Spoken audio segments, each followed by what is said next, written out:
Qui n'a jamais à chercher à optimiser ses méthodes pour avoir plus de résultats. Et pourtant, optimiser, c'est pas forcément chercher toujours une meilleure méthode. L'optimisation, c'est plutôt d'améliorer le résultat et ce qui te limite aujourd'hui pour obtenir le résultat que tu veux. Ce qui fait que bien souvent, la meilleure des optimisations, c'est de ne pas faire d'optimisation. Donc dans cette vidéo, on verra plusieurs éléments qui permettent de voir quand optimiser, comment optimiser et pourquoi l'optimiser et surtout pourquoi ne pas optimiser. Déjà, dans un premier temps, l'un des éléments les plus importants quand vous devez progresser, c'est de mesurer ce que vous faites avec les bonnes métriques. Et pour ça, selon ton objectif, tu dois choisir une ou des métriques qui vont représenter le gros du résultat en 80-20 de Pareto ou 90-10 afin d'avoir le plus de résultats possible avec le minimum d'efforts possible. Ensuite, dans un second temps, il faudra que ta méthode soit suffisamment simple pour que tu puisses l'appliquer longtemps et que tu répètes un maximum. Et très important, ne juge pas tes résultats sur une, deux ou trois séances, mais attends de faire quelques séances et quelques essais d'entraînement avant de chercher à éventuellement optimiser ou te poser des questions. Car selon ton niveau, il est possible que tu dois attendre plusieurs semaines avant d'être sûr d'avoir atteint un premier plateau.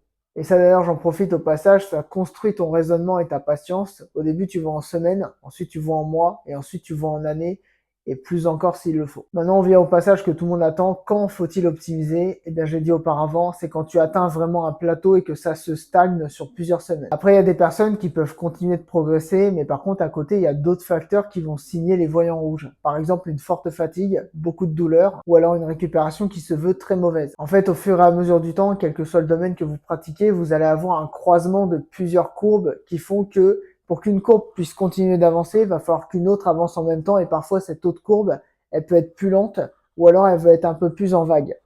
Donc au final, il y a aussi une gestion multicourbe qui peut se mettre en place. Parfois, il y a même une possibilité que la métrique que tu as actuellement, tu devras la déplacer ou elle prendra une autre forme. Je vais prendre l'exemple des gens qui font du piano, tout simplement. Au bout d'un moment, quand ils travaillent leur gamme, une fois qu'ils atteignent 200 battements par minute en double croche, ils peuvent se poser deux choix. Soit ils continuent d'accélérer, ou alors ils vont chercher à surtout travailler tout ce qui est la synchronicité, la sonorité de leur gamme, qui va peut-être avoir un bien meilleur transfert sur leur morceau. Alors maintenant, c'est comment identifier la variable et surtout comment optimiser.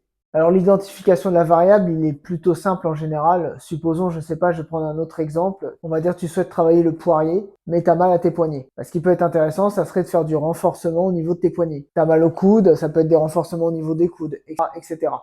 Ne modifie qu'une seule variable à la fois par contre. Ne pars pas dans tous les sens. Tu seras beaucoup plus efficace en traitant les problèmes un à un au fur et à mesure et en les traitant directement, plutôt que d'attendre de tout traiter en même temps et surtout que ça va te faire perdre pas mal de temps. Par contre, dans le cas où tu es quelqu'un qui est avancé, voire très avancé, il est possible que tu aies déjà testé beaucoup de variables et que tu restes toujours coincé à ton plateau.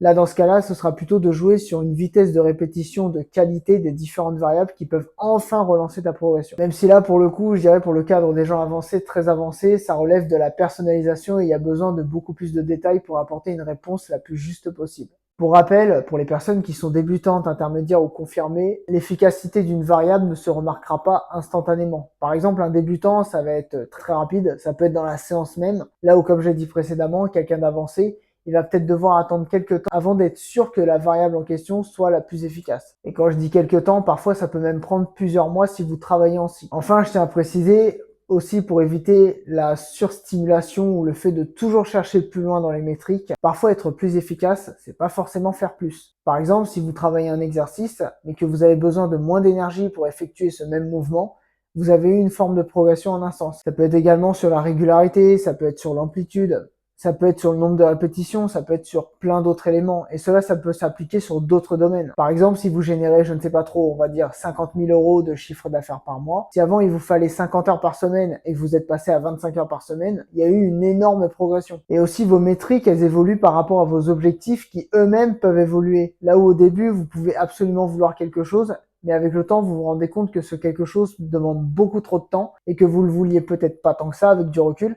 Là, dans ce cas-là, vous prenez du recul et vous allez chercher peut-être une autre manière d'avoir ce quelque chose, peut-être 80%, 90% de cette chose-là. Et par conséquent, vous changez l'angle de votre métrique par ce nouvel objectif. Donc, si je devais conclure cette vidéo pour aller vraiment à l'essentiel, si les choses se passent bien, ne touche à rien. Si jamais tu sens que ça bloque pendant un certain temps, essaye de voir quelle variable peut être bloquante.